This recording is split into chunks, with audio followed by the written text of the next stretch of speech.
Intraday trading కోసం ఒక high accurate swing trading strategy చూద్దాము. వీడియోని సేవ్ చేసుకోండి. ఈ స్ట్రాటజీని ఎనీ ఇండెక్స్ అండ్ ఈవెన్ స్టాక్స్కి కూడా యూస్ చేయొచ్చండి. బిగ్గెస్ట్ అడ్వాంటేజ్ ఏంటంటే ట్రెండ్ ఫాలోయింగ్ స్ట్రాటజీ అండి ఇది. అగెయిన్స్ట్ ట్రెండ్ వెళ్ళట్లేదు కాబట్టి మనకి లాసెస్ కూడా తక్కువ ఉంటాయి. మార్కెట్ ఎప్పుడు కూడా ఒకే డైరెక్షన్లో కంటిన్యూస్గా వెళ్ళదండి.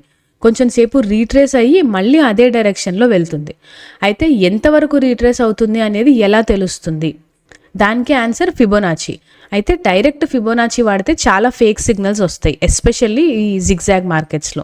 సో దాన్ని అవాయిడ్ చేయడానికి కన్ఫర్మేషన్ కోసం మనము మూవింగ్ యావరేజ్ని యూజ్ చేస్తాం.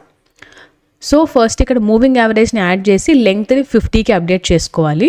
Last 100 to 125 candles moving average కంటే అబవ్ ఉంటే మనకి ఫస్ట్ ట్రెండ్ కన్ఫర్మ్ అయినట్టు. ఆ ట్రెండ్ లోపల మనకి ఎప్పుడైతే రివర్సల్ వస్తుందో అప్పుడు ఇలా లో నుండి హైకి ఫిబొనాచి అప్లై చేసుకోవాలి. గోల్డెన్ లెవెల్స్ 50% ఆర్ 62%కి వచ్చే వరకు వెయిట్ చేసి ఎంట్రీ తీసుకోవాలండి.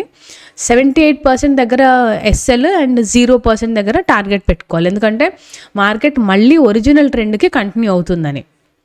ఇలా చేస్తే సిగ్నల్స్ని పర్ఫెక్ట్గా స్పాట్ చేయొచ్చండి. ఈ స్వింగ్ స్ట్రాటజీని మీరు 5 minute, 15 minute ఆర్ 1 hour ఏ టైం ఫ్రేమ్లో అయినా యూస్ చేసుకోవచ్చు. అలాగే నెక్స్ట్ వీక్ ఇంట్రాడే స్టాక్స్ని ఎలా సెలెక్ట్ చేసుకోవాలో చెప్తాను. తెలుసుకోవాలంటే పేజ్ని ఫాలో అవ్వండి. ఒకవేళ మీకు ఫ్రీ ఆల్గో టూల్స్ కావాలి అంటే bluechipalgos.comకి వెళ్ళండి.